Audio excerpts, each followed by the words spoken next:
Ngwana wa mosimane ke konokono mo go betleng monna wa mmakgonthe monna wa motie yo nang le boikarabelo. Mme mo go tsa metshameko batshameki ba rotloeditswe go tsaya metshameko ka tlhoafalo le gone go sala ditoro tsa bone morago. Wetso yo tsyo ranolang ka puo ya diatla ke ene Boineelo Ntshole mme ga re tswelela le dikgang tsa rona.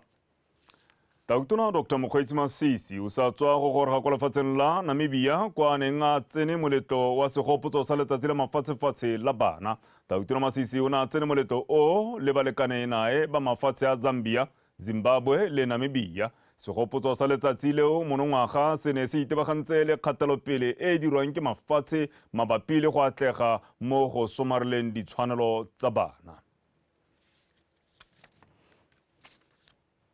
Tautona Dr. Mokgweetsi Masisi wa kgotse mookamedi wa pele wa banka ya Botswana Rre Moses Pelaelo go bo a dirile ka natla go tlhabolola mogama wa madi wa lefatshe leno le go nna le seabe sa go rotloetsa lenaneo la go fetola itsholelo ya lefatshe leno go nna ya dikitso.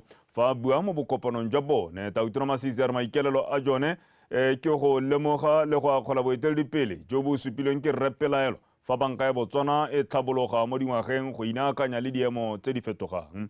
O tlhalositse fa dikitso tse mookamedi yo wa pele a nang natso Rre Pelaelo di santse di ka tswela itsholelo ya lefatshe leno mosola.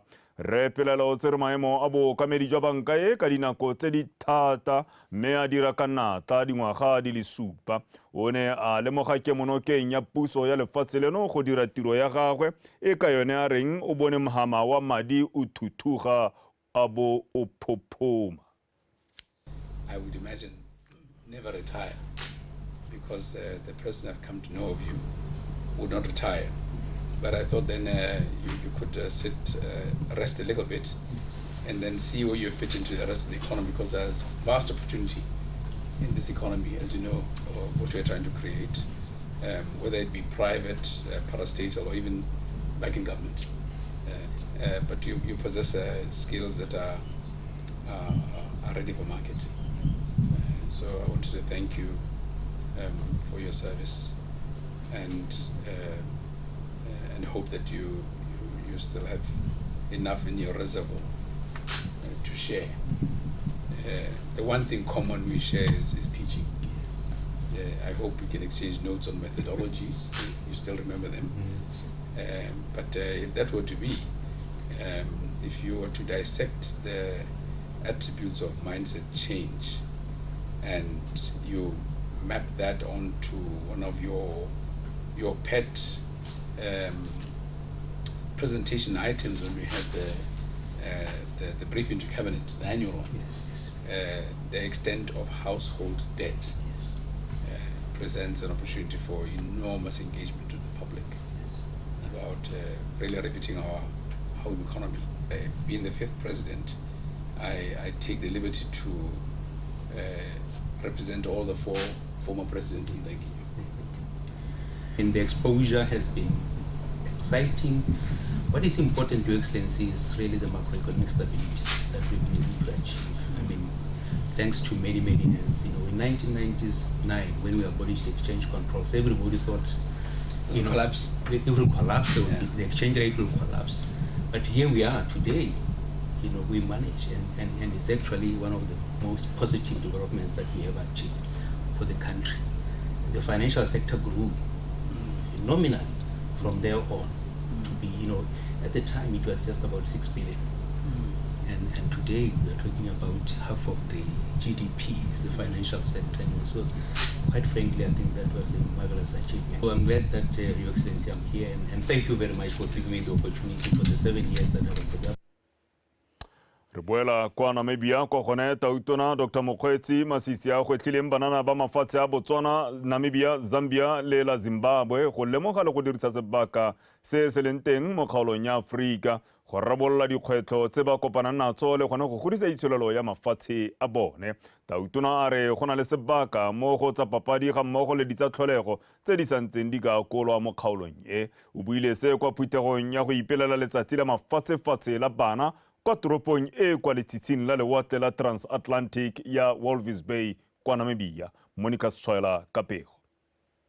Ngwaga ono ke wa boraro ka tatalano mafatshe a mane a kgaolo Afrika a kopane go ipelela letsatsi le mafatshefatshe la bana gore a tsibogele dikgwetho tse di itemogelwang ke bana a lesopo sengwe. Gone kwa phuthegong e, bana ba ne ba fiwa sebaka go tlhalosa dikgwetho tsa bone di tshwana go shagatsa thuto gore e kgone go itebaganya le dikgwetho tsa nako eno, dikgang tse di amang bana le bogole ga mmogo le lethoko la ditiro mo bananeng. We as children want to learn innovative ways, innovative topics that will help us to teach us the skills that we'll use to gain success. It's not everything that we learn that we'll use in the future or in our life. Unemployment is one of the leading factors among the youth, not only in Namibia, but in Botswana, in Zambia, in Zimbabwe, and all over the world. Not to forget that among this unemployed youth, disabled people are also included. Ere ka lefatshe ka bophara le dira maiteko go fetola ditsamaiso go akaretsa bothe mo dithabololong. Baeteledipele ba mafatshe ba tsibogela dintlha tse ba di beilweng pele ke bana. If you look at the amount of trade that takes place between and among African countries, Africa being the fastest growing continent, the youngest continent, the continent that is home to the biggest group of people with the longest opportunity of a future. The continent that has the most underdeveloped natural resources in the world. Yes, when you start, it's tough, but look at it for the long haul. So love your countries, love your home, love your fellow Africans, bind, work, understand each other, create content, and you are in for a good time. I wish I was a young person like you. The opportunities before us, we never saw in our time. We have all kinds of grants, not only to disabled children, but to children, to people who are disabled, to also those who are unemployed, and so on. We can do more. Nothing is perfect. And also education. The biggest chunk of our budget goes to education. But the results are not commensurate with that money we are spending on education. Ngwaga o tang go solofetse gore phuthego e tshegetswe ke lefatshe la Zimbabwe. Monica Setswaela, BOTSWANA Television. Rentse rele ko Namibia tautuna wa Namibia Dr. Dikgang le tautuna Dr. Mokgweetsi Masisi ba dumalane hela ka bongwe jwa pelo go seka-seka go atolosa phuthego e ya bana le baeteledipele ba mafatshe a mane mo mafatsheng otlhe a kgaolo ya Afrika. Phuthego e simolotsweng ka ngwaga wa 2021 mono kwa KwaZulu kwa kgaolong ya Chobe e letla jalo baeteledipele ba mafatshe go tlhodumela tse di fitlheletsweng ka ditshwanelo tsa bana mmogo le diemo tsa bone. What we are doing here of 3 countries, 4 countries is unbelievable. We must recommend that this exercise is spread out throughout Africa. Because when you are coming, the way you are coming here, spend few days here, you come to learn, to know each other. We are building African unity through you. We must expand it maybe, so that already we talk about African unity, not dreaming about African. President Dikgang has asked that we expand this.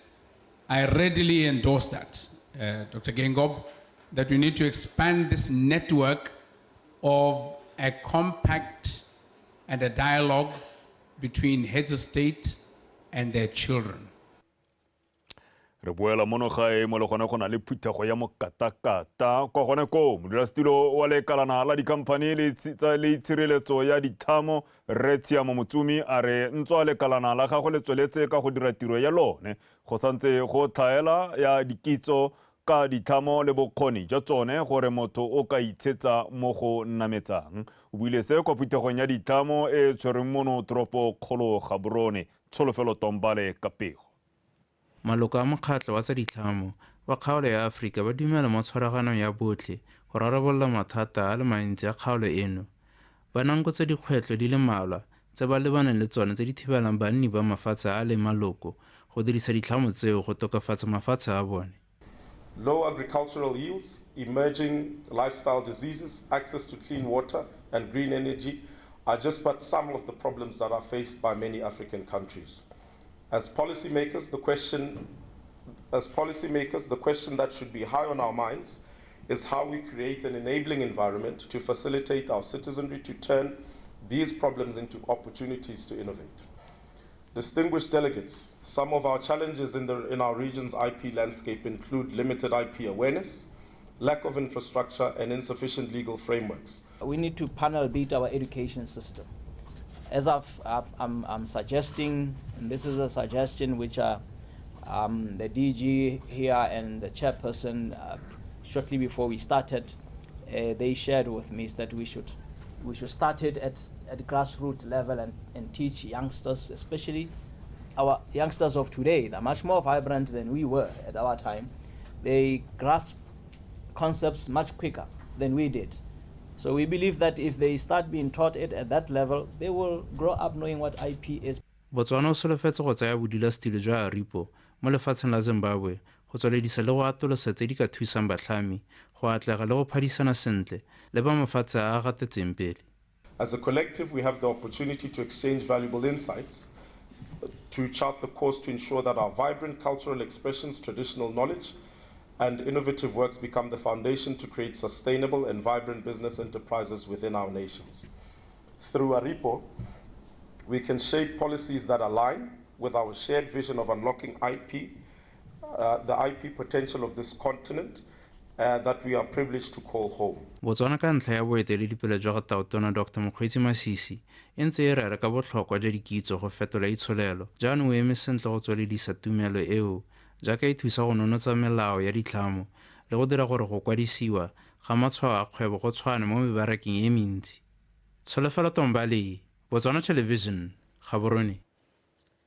Pego engwe ke reng kgodiso sentle ya ngwana wa mosimane ke konokono mo go betleng monna wa motia wa mmakgonthe yo nang le boikarabelo mme ebile seo se ka thusa go hema dikgang di tswana dipolano le kgokgontsho ya bong mo lehatsheng leno se se builwe ke tona mo ofising ya Gatautona yo bileng gape le mo parlamente wa kgaolo ya Molepolole Borwa re ka bo morwaeng kwa letsatsing la mafatshefatshe la borre kwa Molepolole re morwaeng o ka ile fa go rotloetsana le go bona dithuso tsa tshedilo maikutlo go ka thusa borre mo dikgwethong tse ba lebaneng le tsone ka ebile motlapele a e tlhatswitse ka gore le taila kgotsa matlhogo le rokela banneng e re bodibo botlala ba go bothuse Lucky Toteng ka pego. Dipalopalo tsa ditshekatsheko tsa ba World Population Review di supa fa dikgang tsa go ikgapela matshelo ga borre di le kwa godimo go menaganegane fa di tshwantshangwa le tsa bomme mo lefatsheng leno. Ka jalo seo sa gwetha ofisi ya mo parlamente wa Molepolole South go rulaganya letsatsi la segopotso sa borre ba itebagantse le dikgang tsa go ikgapela botshelo. Le fa go ntse jalo letsatsi le ne la ategile fela thata ka borre ba ne ba le tsholegetse ka dipalo tse di kwa godimo go taganya dikitso ka go farologana. Re kgatlhegele go godisa ngwana wa rona wa mosimanyana gore le ne re ona le maikarabelo ka moso. Go na le dilo tse dintsi mo motseng wa rona mo lehatsheng la rona ya ka ke boletse ga se dipolano hela re hella re sentse re dirile dilo tse di maswe bosenyi bo ile godimo re ha re le borre gore re tle go nna borre ba ba botoka re ha re le borre mo tsatsing la gompieno gore re tle go nna baefangedi ba borre go botlhoko go utlwa ngwana wa mongwe a re ke reketswe se ke ntate wena o sena rrago ke sone se e leng gore se galela se go tšhentšhisa kgantela ngwana o tsaya gore o ikgatlha ka wena o simolola go mo shapa yaanong ke re ke le rotloetse borraetsho gore a re sa tsweng mo botshelong ba bana ba rona. Dithuto e ne le metseletsele ka di ne di akaretsa dikgang tsa go ithatobela malwetse a farologaneng jaaka kankere, sukiri, HIV, AIDS le a mangwe a sa tshelaneng. Dibui ka go farologana tsa ntsha maitemogelo a tsone tebang le dikgang tsa go gatelelwa ke maikutlo. Ha o le motho wa rre o ralala dikgwetlho di sekana ka sepe mo botshelong. Dikgwetlho tse di helele di dira gore seriti sa gago se we. Ha seriti sa gago se ole o latlhegelwa ke tshepo tatlhegelo ke tshepo e le dira gore gongwe ka moso re bo re motho di kgapetse botshelo kana o go baditse semammang o bolaile semammang. We have to seek treatment. We have to go out and take counseling. We have to take a bit of rest and look at ourselves. Because a real man not only needs to act strong, but also protect himself and protect his partners. O ka re rona borre re na le go tshabelelwa ke go sa itetelele go tsaya ditlhakololo kana go itekodisa ba bangwe ke tsaya gore bo kopana bo tshwana le jwa gompieno tana sengwe sa ditsela kana mekgwa ye ka yone re ka gakollanang. Le fa go ntse jalo re morwa yo ntseng a sebeletse ka go tshwara diphuthego tsa mothale o mo kgaolong ya gagwe o thadisitse fa ikaelela go tshegetsa ya bomme ngwaga o tlang ka kgwedi ya Mopito e fara bobedi. Lakitoteng PTV News Molepolole. Santse re le fo banna ba rotloeditse go tlhokomela botsogo jwa bone jwa tlhaloganyo ka go le gantsi e le bone ba dira melato mo ditirong tsa borukutli le gone go ikgapela matshelo. Fa bua kwa bokopanong jwa letsatsi la borre la mafatshefatshe kwa Maung modiredi wa ofisi ya bong le tlhokomelo ya bana ka fa tlase ga sepodisi sa Botswana Rre Segopotso Lefatshe a re dipalo di supa fa borre e le bone ba dira melato go phala bomme mme a ba kopa go ikgapa ka gone go laola maikutlo a bone. Maranyane Samakata wa bega. Borre ba kgoletswe go nna le maitiso a tshwana le a gompieno a kgwele ya tshipi e go bolelwang e le botlhokwa ka jaana e ba fa sebaka sa go itshidila mebele go itisa le go buisana le ba bangwe ka mathata a ba kopanang le one. Se bo se siametse go nonotsa botsogo jwa tlhaloganyo. Mo nakong eno go bolela fa go na le borre ba magolegwa ba le 170 le mme a le mongwe mo kgolegelong ya Maung. Ka jalo borre ba rotloediwa go bua le go itebaganya le mabaka a ka tswang a ba gogela mo thaelong. Jaanong go raya gore borre re hetole ka ha re itsang ka teng, re hetole ka ha re dirang dilo ka teng, re laole maikutlo a rona go lebega thata borre re palelwa ke go laola maikutlo a rona a hella re baketse go dira melato. Kgang ya metona e le kopo mo go lona ke gore health is power. Let's take care of our mental health. Ibile gape re lebelle thata le malatsi a lwetse a go tsweng a lwetse a ile gore ga a tselwana. Ngwao ya Setswana e bo e belaelwa go nna le seabe go gatelela borre. Monna ga we wa sekama se ja monna ga se mohetse ba ga tsedi tseo di to gore hetsa kere I think it is high time re simolla re itse gone gore ga ona le gotho e ka tswa le mo lateng go tirong go kerekeng wa ntshetsa kwa nta kere ba ba ka teng le gone gore o putologe pelo o putologe mmele o putologe maikutlo a gago kere ga e le gore o tlo go nna o bo re nna ka gore gate ke monna ebile ke thata dipile wa go sala dio tse leng gore ga di a nna sentle ntateng ya gone gore ga o bue. Re sa le fo borre ba kopiwa go nna teng mo kgodisong ya bana ba bone. A re tlhokomele malapa a rona, re nne teng mo kgodisong ya bana ba rona ka gore dipatlisiso di supa gore bana ba ba godileng batsadi ba se mmogo ke bone gante le re tshabelelwa ke go itseela botshelo through the child trauma e re e faisitseng re sena batsadi ba rona. Letsatsi la gompieko le ne le simolodisa metseletsele ya ditiragalo tse di tla tshwarwang monongwaga go lemoga malatsi a segetsweng kwa thoko go itebaganya le ntwa kgatlhanong le kgokgontsho ya bong. Maranyane Samakata, BTV News, Maung. Moeteledipele wa lekgotla la bakaedi ba bojanala kana Botswana Guides Association Boga Repis Shamuka a re lekgotla la Boga le dira bontle fela thata ka le kgonne go fitlhela maikelelo a lone a go fa bakaedi dithata le dikitso gore ba nne le karolo e bonalang mo mohameng wa bojanala. Re Shamuka o na bua se kwa bokopanong jwa ngwaga le ngwaga jwa tota jwa lekgotla leo kwa Maung. Maranyane Samakata wa tswelela. Lekgotla la Boga le na le maikalelo a go godisa le go dira gore mohama wa bojanala e nne o itshetletseng mono gae mme ba dira se ba kopantse le maikarabelo a go tlhama mebereko le sebaka sa gore batswana ba ka itshimololela dikgwebo. Ka ngwaga wa 2017 dikhamphane tsa batswana di le 290 di ne di setse di filwe diteseletso tsa go gweba fa banana ba le 1015 ba ne ba bereka mo mohameng o wa bojanala. Go bohelo jwa letsatsi re bone batswana ba na le seabe se segolo re dumalana le gormente mo nako ya gompieno gore a batswana ba tsenelele mo bojanaleng gore ka moso bana ba rona meamuso ya rona e dirisiwe ke batswana re sa bate go tlogela ba batang ba ta ba re etela ba ta ba bereka le rona ba dira dikgwebo le rona ra ba amogela mme hela bo maikaelelo a Botswana Guide Association ke go bona batswana ka kakaretso ba tseni mo bojanale.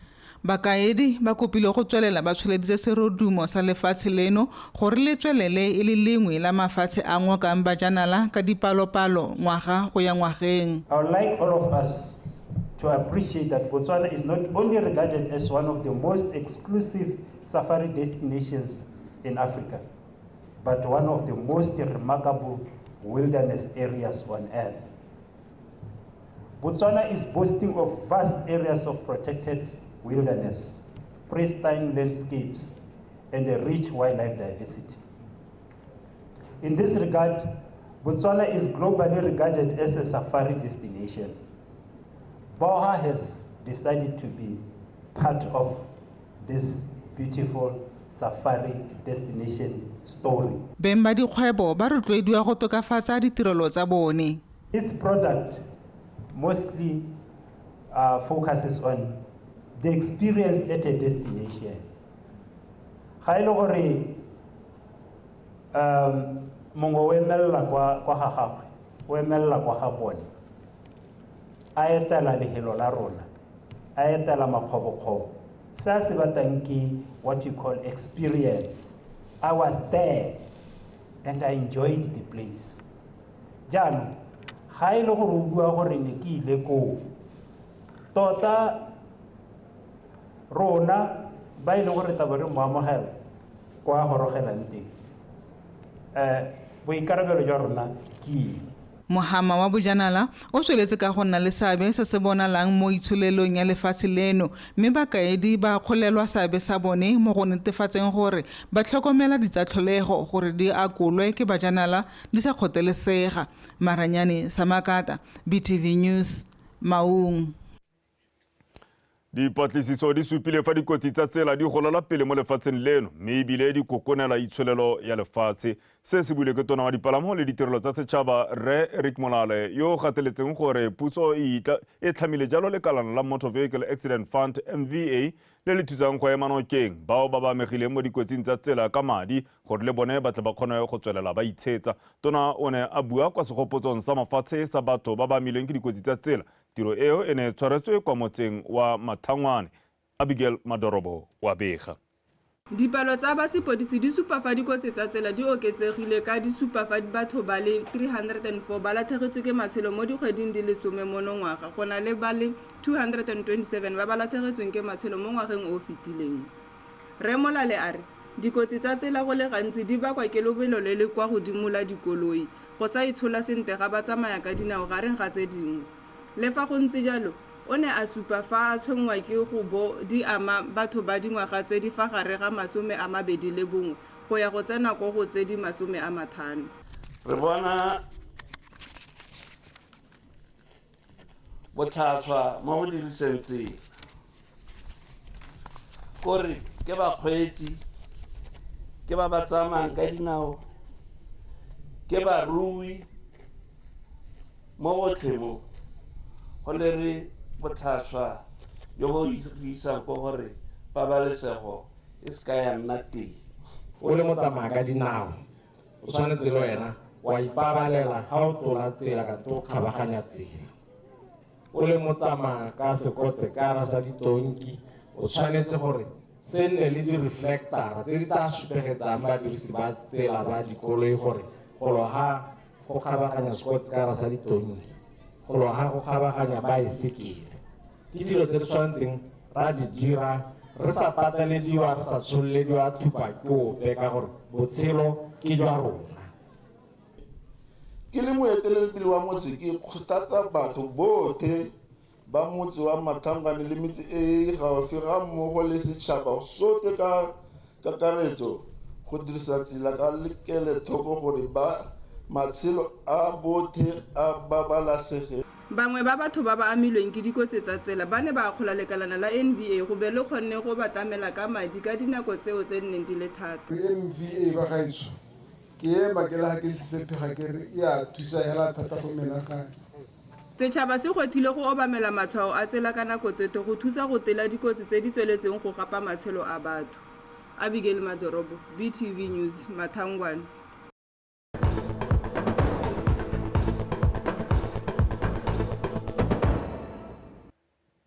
Wetso ha le gone o thubang segwana sa gago sa ditshwantsho se ke dikgang tsa Botswana Television mme ga re tswelela. Moparlamente wa kgaolo ya motšhodi Botlhaba Rre Mabuse Pule wa kgoletse banka ya Standard Chartered Bank maiteko a bone a go tswelela ba tlamela metse e kgakajana le ditlamelo a re seo se thusa go imolola puso merwalo. Rre Pule o buile se kwa motseng wa Olifantsdrift jaaka banka eo e ne abela banni ba motse o setsidifatsi dikhomputara dibuka ga mmogo le melora e tlhapang. Wa Betswempolosi ka pego. Motse wa Olifantsdrift o sekgala sa dikilomitara di le 10 a herang bobedi go tswe mo motseng wa motšhodi mme o nna batho ba heta 2300 ba gantsi ba itsetsang ka ditlhapi go tswe mo nokeng e fetang mo motseng o. Banka ya Standard Chartered e bone go le maleba go abela komiti ya ditlhabololo ya motse o setsidifatsi se batshwari ba ditlhapi ba ka di bayang teng pele ba di rekisa.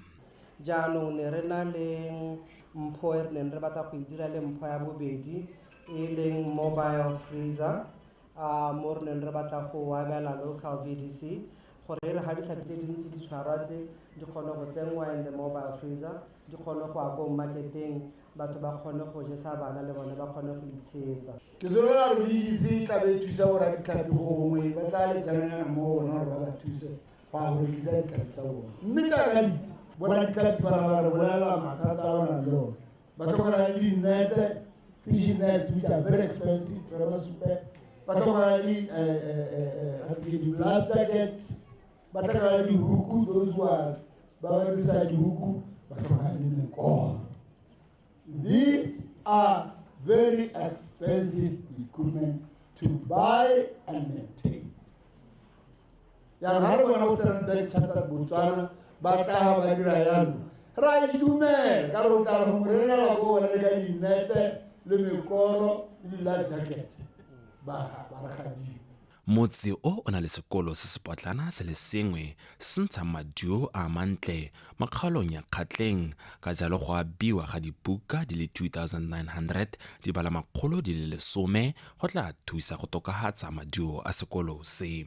Ra golagana le bangwe kwa America mme ba re reetsa ba re donetela dibuka di heta 40,000 tse leng gore tshwanetse kgaogana le Batswana mo Botswana e le gone go leka go gasa molaetsa wa gore ga gona ngwana o tshwanetseng gore a sale ko morago ka go bala. Ke itumetse thata nna le barutabana ba me ka mokgwa e kana-kana re hilweng ke batho ba Standard Chartered Bank ba re hile dikhomputara le 10 re ntse re sena dikhomputara mo sekolong sa rona. Dikhomputara tse di ya go re thusa maduo a rona a ntse a le gagare ka 2021 ne re dirile 69.7 last year 2022 ne re dirile 53% mme ano ga di le ga yana because re tabe re na le ga re researchang teng re batla dikitso tse di rileng maduo a go gola. Moparlamente o solofeditse banni ba motse o gore mo bogautshwaneng go tla go kelwa maranyane a internet le Wi-Fi sengwe se tla thusang banana mo go tsa dipatlisiso gareng ga tse dingwe. Wa Betswempolosi, BTV News, Olifantsdrift. Balemibarui ba lefatshe leno ba gwetlhile go tlhagafalla go ithuta mo go tseneletseng ka fa ba ka kabakanyang dipeeletso tsa bone ka teng gore di kgone go ba tshetsa mo go nametsang. Mafoko a kgothatso a rotswe ke Re Stephen BOTSWANA yo e leng molemirui yo a atlegileng thata mo kgwebong ya gagwe kwa thutopuisanong ka temothuo e na le maduo e neng e tshwaretswe kwa lefelong le lentle thata la go kodisa gareng ga kwa ga Thamaga le kwa ga Mosupa. Emmanuel Rapua Kapego. Temothuo e ka bakaneng e bile dirwa ke motho a na le kitso e feletseng gore o dira eng ga ena molekane mo dipoelong ka bangwe ba feletse ba tlogela ditiro tsa bone go ya go itebaganya fela le temothuo. Ke ka jalo ba Farmers Clan ba ikiteileng sehuba go suga le go amogana dikitso tsa bomankge gore mongwe le mongwe a felele a nna le seabe se se nonneng mo mohameng wa temothuo. Re ra bona go le matshwanedi ha re ntse re tsamaya re kopana le balemi barui gore go ha ka re temothuo ya rona e me go le one hela ga re tsene mo go teng di-value chain ka ke di-value addition eno mo re tleng re ke yone re agro processing. Be persistent. Knock that door. You go to that ministry's office. You asking for assistance.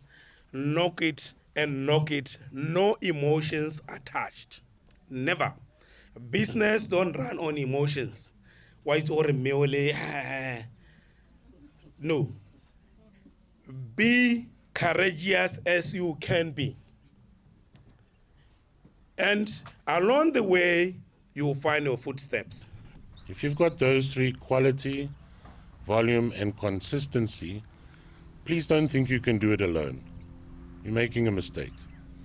So Farmers Clan, my message to you guys and your supporters is to say, embrace this opportunity. Government is behind it.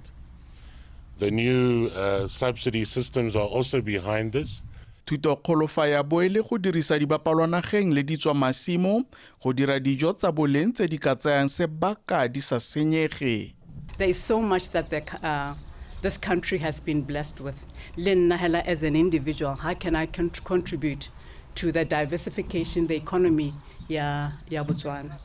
So now I'm a real advocate for tsanaga, gore our wild indigenous fruits. Agriculture tota nna ke tlotla go gaisa le yone tema ha re ka e tsaya sentle. Agriculture is so broad. Thuto e amoganweng fa ya bo e solofetswe go gwetlha le go nonotsa balemi barui go nna pelokgale boitshoko le go eteletsa moa wa bogwebi ko pele go ka atlega mo peeletsong tsa bone. Emmanuel Rapua, BTV News, go kodisa. Re di konetella ka pego e le kang go hetola puo e reng tshukudu go logobe e go isiwa ke ngwana. Sekolo sa bana ba metsi se sa amogelang basimane ba ba sa tseneng sekolo sentle ba ba le sukuru ba ba nang le maitsholo a makgwakgwa a jaaka go tshwenya ba bangwe le bogodu gareng ga tse dingwe ba re ba eletsa go nna le dipalo tsa baithuti ba le bantsi le go ba bopa go nna bana ba ba nang le maikarabelo ba ba ka kgonang go thusa mo go tlhabololeng itsholelo ya lefatshe leno. Sekolo seo se se dikilometara di le 10 go tsweng kwa motseng wa Ngarange kwa kgaolong ya Bokone Bophirima se tsosolosa baithuti bao ka go ba thusa go tokagatsa dikitso tsa bone tsa go ithuta mmogo le gone go dira ditiro tsa diata. Tiny Tsukudi o bile a etela sekolo seo. Sekolo sa bana ba metsi se fitlhelwa sekgala sa dikilometara tse di le 10 go tsweng kwa motseng wa Ngarange mme se amogela bana ba basimane ba ba tlogetseng sekolo ka mabaka a farologaneng. Sekolo se se ikaelela go neela dithuto bana ba ba neng ba phuagantse sekolo mme ba fiwa sebaka sa go boela mo matlwaneng a borutelo gore ba agiwe go nna batho ba ba nang le maikarabelo. Go bo sekolo se le kgakala le gone go itse gore ba inaakanye le maitsholo a ka ba tsenyang mo mathateng. So that we develop more individualized intervention plans tsa bone di IIPs ka ra ke batla ba harologane ka dikgwetho so re dira hela jalo ba attenda di one-on-one sessions mo motsagareng beke yotlhe go na le di group sessions tse di dirang di dira tiro ke na le ra boipelego e leng gore ene responsibility ya gagwe ke safeguard di rights tsa bana mo sekolong go bona gore ha re na le bana re ba tlhokometse ga re ba abuse ka gope ga re nosi It takes a village to raise a child. So December na re ba tshwaragantse le bana ba gore batsadi le other stakeholders. Baithuti gape ba tlhatlhalola dithuto tsa tiro ya diatla tse e leng konokono mo mmarakeng wa pereko mo bogompienong. Re na le tiro ya horticulture, la carpentry and joinery, la poultry le brick molding. Tiro ya carpentry and joinery e dirwa ke bana ba dirang start 7. Ya poultry le ya brick molding le horticulture e dirwa ke master 5 and 6. The life skills. If we go for PSLE results 2021, our ABC percentage rate was at 20%. In 2022, it was at 45%, being an increase of 25%. Fela jaaka mafelo a mangwe sekolo se se lebagane le dikgwetlho tse di kgoreletsang botsamaisi go diragatsa maitlamo a bone. Kgwetlho e nngwe re na le yone ke yone kgwetlho ya madi ke tsang gore e aperetse lehatshe lotlhe. Re hiwa madi ke goromente kana re tsamaisang sekolo ka one mme ga a lekana re thaelela kgakala yaanong re pateletsa gore ne re itirela bonyenyanyana ka di-fundraising re lema merogo re rekisa re rua bodiko re rekisa re na le mantu mangwe re ke re a donatele ko bomareko re tsentse batho ba renta ba re lathelela thebenyana ngwana o kgona go tisiwa mo sekolong tsa re na le 11-12 years a se sa kile a dirisa ditage tse di bokete ya ka bo motokwane bo cocaine ngwana e be re a tsena ba supa diketse o ntseo tsa gore yaanong o thoka dilo tse le gore a di goge mme di seo mme ka go thusa le bo mabipelo go le office ya rona rehabilitation mo sekolo re kgona gore lwantshe mmaba yo ngwana ba tswa mo mokgweng o. Bana ba metsi ba dira ba ikgolagantse le lekalana la boipelego go thusa banana ba go lemoga boleng jwa bone le gore ba ka fitlhelela ko mankaleng-kaleng. Tiny Chukudu, BTV News, Skanduku.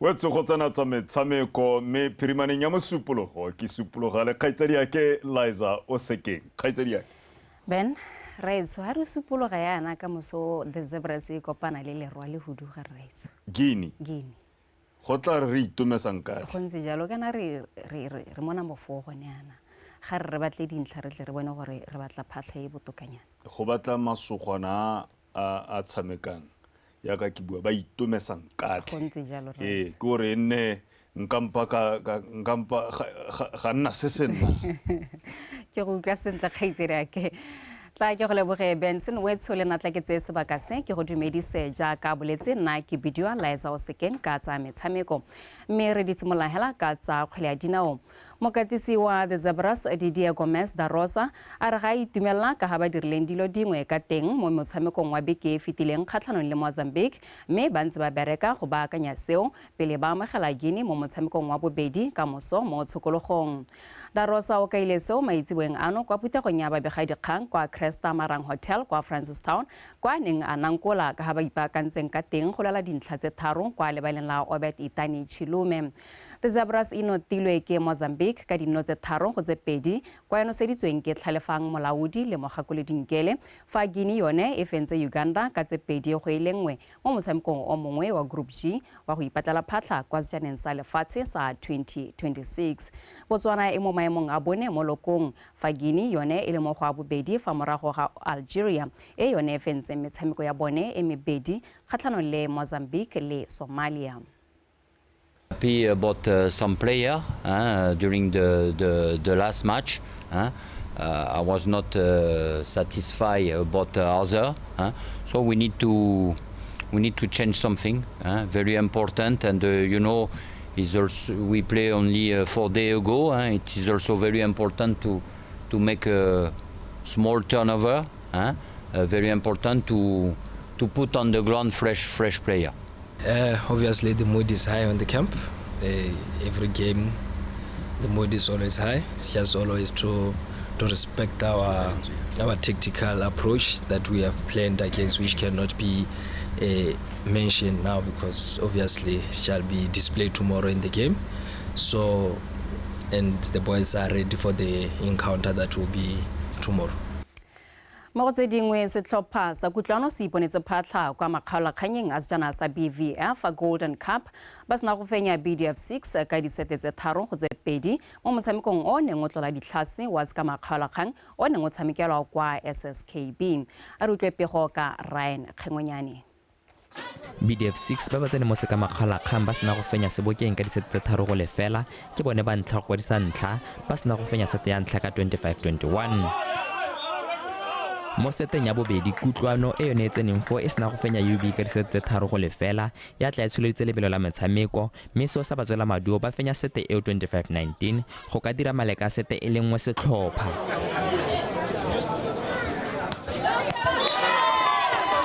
Makgarebe bao ba sesole ba ikentsha maswe dinaleng ba tsaya ketapele ya motshameko ka go fenya sete ya boraro e ne e le mašetla ka 25-21.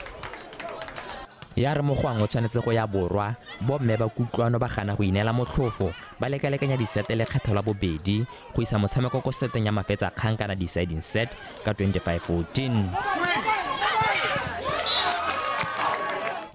Mo deciding set kutlwano ba supa maitemogelo a bone ba etelela sete eo pele go fitlha ba e fenya ka 15-6 le go fenya motshameko ka pologotlhe ya disete tse 3 go tse 2 le go iponela phatlha kwa makgaolakganyeng a sejana sa BVF Golden Cup.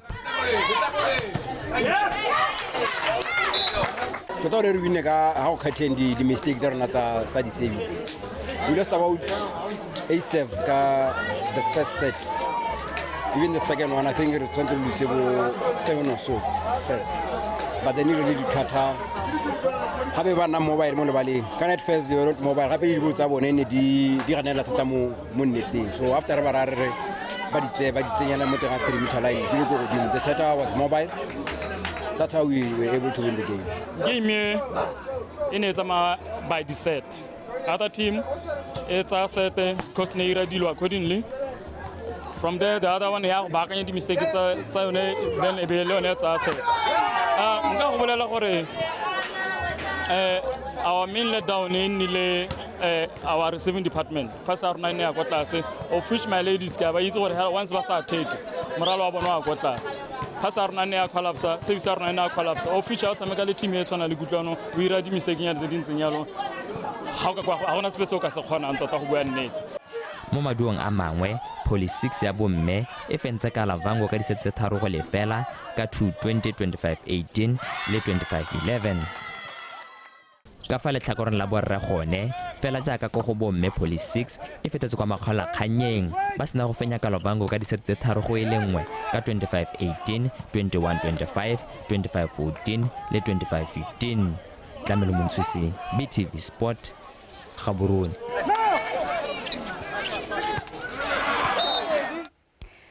Pitsi ya leina la Western Bypass go tswa kwa motseng wa Motokwe ke yone fentseng lebelo la mangmang la 2,400 meters kwa kgaisanong ya mabelo a dipitsi e neng e rulagantswe ke Chris Stan Horse Racing Agency ka mahelo a beke kwa motseng wa Charles Hill. A re utlwe pego ka Lesego Mokwaisi. Khaisano e ya dipitsi e ne le la ntlha tshegetso mo lebaleng le lesha ya boemo kile ba latedi ba dipitsi ka dipalo tse di go godimo di phadisana mo mabelong a sekgala sa 1,600 meters, 1,400 meters, 1,000 meters le 800 meters magareng ga tse dingwe mo go le legolwane la dipitsi tsa ditara ya bo le pitsi ya ga Red Diamond ke lebeng kwa motseng wa Motokwe Western Bypass e neng e dira go utlwana e fenya lebelo la 2,400 incha mo go rona ne ile re tle go ilika gore go defenda ka ne ko Motokwe ane re bontsha gore ke pitsi sia ne ra ke sa solo re ke tsa go shinto tala ne ba tsawa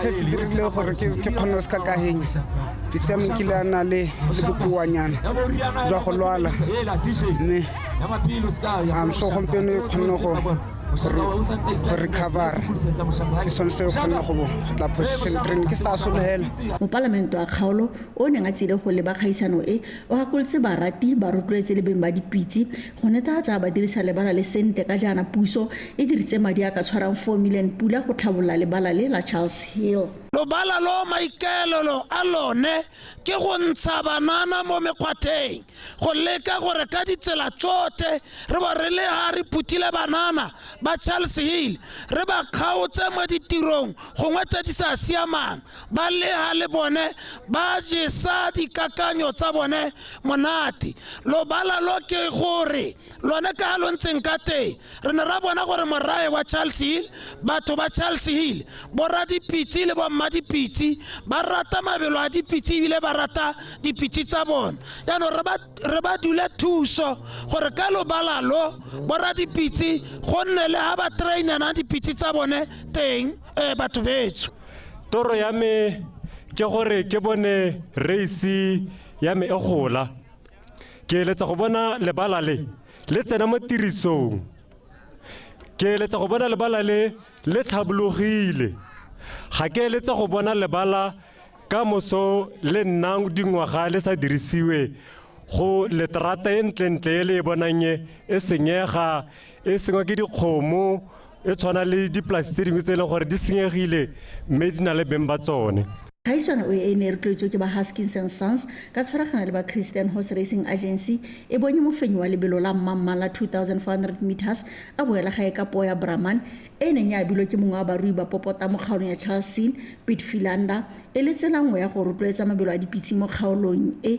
le sego mokwaisi BTV Sport Charles Hill Lekgotla la Botswana Tennis Association le ne le tshegeditse lenaneo la Junior Tennis Festival kwa motseng wa Maung e le nngwe ya maiteko a lekgotla leo a go godisa motshameko o go tswa kwa moding. Lenaneo le ke nngwe ya mananeo a lekgotla la mahatshehatse la tennis a tlhamilweng go thusa makgotla a tennis mo mahatsheng ka go harologana go godisa motshameko o. A re utlwe Anthony Tlhobogang. Motshameko wa tennis ke mengwe ya metshameko e tlhaelang serorodumo mo lefatsheng la Botswana ntateng ya tlhaelo ya ditsompelo di tshwana mabala le di dirisiwa tse dingwe tsa motshameko o. Mo maitekong a bona go anamisa motshameko o le go isa ko bathong lekgotla la tennis le tshwere meleto e mo go one ba neng ba ruta bana ba dingwaga di robang bongwe go ya go go tse di 16 ka motshameko wa tennis go tswa mo dikolong tse di farologaneng tsa motse wa Maung. So we are hosting this event here as part of the JTI. The JTI is a very important tennis initiative which helps us to reach different parts of the country. We are able to impact a number of kids to introduce the game of tennis. Today in Maung we had a large group of kids turning up, which is very impressive.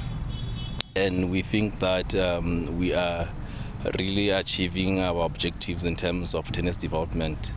Bokatisi ba kgaolo ya Maung ba supile ha motshameko o ka gola mo kgaolong ka ba itemogetse ha talente le teng mo kgaolong mme ba thoka kaedi le thotloetso ka go rialo ba gwetha batsadi go tsenya letsogo mo go rotloetseng bana go tsenela motshameko ka o ka thusa mo go ageng tlhaloganyo ya ngwana.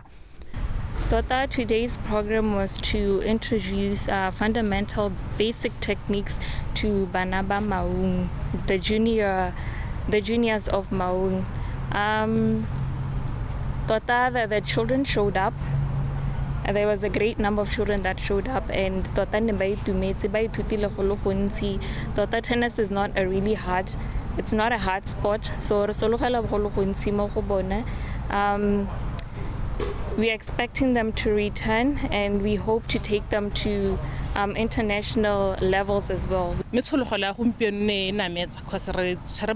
Over 50 for today for this program o ra re ta be nna e le teng full time se re tshwanetse go ntsha bana mo mekgwatheng re batisa mo di sports because sports ke sone se le gore se builda ngwana se ntsha ngwana mo dilo tse di sa nna sente ibile se go le jang bana ba te ba se ba le banyenyane. Lekgotla la Botswana Tennis Association ka tshwaragano le ba International Tennis Federation ga mmogo le la Botswana National Sports Commission ba tshwaraganetse go tlhabolola motshameko wa tennis go tswa ko moding mme ba ikaeletse go tsweledisa moleto o kwa metseng e tshwana Serowe, Phalape le Francistown. Anthony Tobogang, BTV Sport, Maung. Kwa bokutlong mo kamedi wa komponi ya Tau Grading John Mutsumi o rotloeditse batshameki go tsaya metshameko ka tlhoagalo le go sala morago ditoro tsa bone ka seo se ka hetola matshelo a bone. Motsumi o buile se kwa dikgaisanong tsa mabole tsa lekgotla la Botswana Boxing Association ka Matlhatso pego ka Khomotso Sefako. Lekgotla la boba le na le sebaka le ntse le sena barotloetsi ba dikgaisano tsa bone tsa ngwaga le ngwaga fela monongwaga khamphane ya downgrading ya batswa matshediso ka go ba fa thotloetso ya madi a kana ka 100,000 pula go tshegetsa kgaisano eo. Mookamedi wa khamphane eo a re maikaelelo a bone ke go bona batshameki ba tshela botoka ebile ba kgona go itshetsa ka metshameko. Grading is much interested mo go hetoleng botshelo jwa Motswana. E seng botshelo jwa Motswana hela le go bona Motswana a palama a ya go gongwe. Ke yone maikaelelo a rona ko downgrading. It is very, very important today to encourage all the boxers here gore you should aim higher, or you should make sure that you have good dreams about this boxing. Le tsholetseng ditlhogo tsa lona kgotsa matlho a lona le iponele le ko mankaleng e le ka lebaka la go ribolla talente ya rona mo latsheng ja Botswana jaaka re itse gore tautono wa rona o batla go ribolla tsone ditalente tseo. Motsumi o ile gape a go eta dikampani tse di ikemetseng go tsenya letsogo mo kgolong ya metshameko. To the other business sectors or companies or individuals, I therefore encourage you gore re ipone re rotloetsa ditiragalo tsa go tshwana le mme ke ne ke kopa bagwebi jalo gore a re ipone re tsenya letsogo mo go tlhabololeng le go ribolola talente ya Motswana. Boba ba re thutiso eo e tile ka nako e maleba. Sponsorship se le gore salary tswa kgakala re se bat ha ke ga kologalo sente sponsorship sa rona sa bohelone le sa 08 le sa mo ka mage go tswa ka 08 re ntse re la sello sa garage me ra kopana le Joshua yo ile nga re thusa mo sebakeng seno gore a re sponsor motshameko la itse re metshameko yo ke metshameko ile gore ra bo re ipaakanyetsa metshameko ya di Olympic ya di zone so ke yone nako a gore re leke go ipaakanya. Setlhopha sa EMJ ke bona ba fenye ba kgaisano eo ba se go kwanya dinthale le 16 ba latelwa ke Diamond Boxing mo go a bobedi fa di TCB ba feditse mo go a boraro. Monongwaga lekgotla la boba le kgonne go tshegetsa kgaisano di supa tsa Interclub pele ga tse tharo tsa makgaolakgang. Khomotso Sefako, BTV Sport, Gaborone. Khomotso Sefako o ne a re tlisa jalo kwa bokutlong jwa dikgang tsa rona tsa metshameko a nna le wena re kopane gape kgante jana ka nako ya bohera bongwe ga ke tla bo ke di go neela jaanong ke di ranotse ka teme ya sekgowa mme kgaitsedeke Benson Phuthego o eme sentle gore gakolola gape dintlhakgolo tsa rona right right go pitsi kwa ene e sia ba bangwe e bidiwa Western Bypass. Ke rata marato kgaitsedeke e tshwana le go ting Kiss My Dust. Kiss My Dust. E di pitsi. E di pitsi right. O itse ba bigela. Go ntse ja. Ke di pitsi tse dirang bontle le gona masogona teng ke a ba bona ba ba sa tlhanyana ka le balankare ba tswa metlhabeng ya ka wena. Go ntse lela. Ba tswa mo tseleng ele wa e bona ga o ya ko mo le mo tseleng wa Cape Town. Ka tswa gone ko. Ka dira ke go le go ile Kgaitsedi. go kopana le wena gape mo gola ka mosontsho re la dikgang tsa metshameko ka bokgabane ke la se keng mme re pele re kgaogana a rebe ditlhogo tsa phirimaneng ya mosupologo. Tautona Dr. Mokgweetsi Masisi o go etlile banana go lemoga le go dirisa sebaka se se leng teng mo kgaolong ya Afrika go rarabolola dikgwetlho tse ba kopanang natso. Kgodiso ya ngwana wa mosimane ke konokono mo go bobetleng monna wa Mmakgonthe wa Motia yo nang le maikarabelo a popota. Mo go tsa metshameko batshameki ba rotloeditse go tsaya metshameko ka tlhoafalo le go sala morago ditoro tsa bone.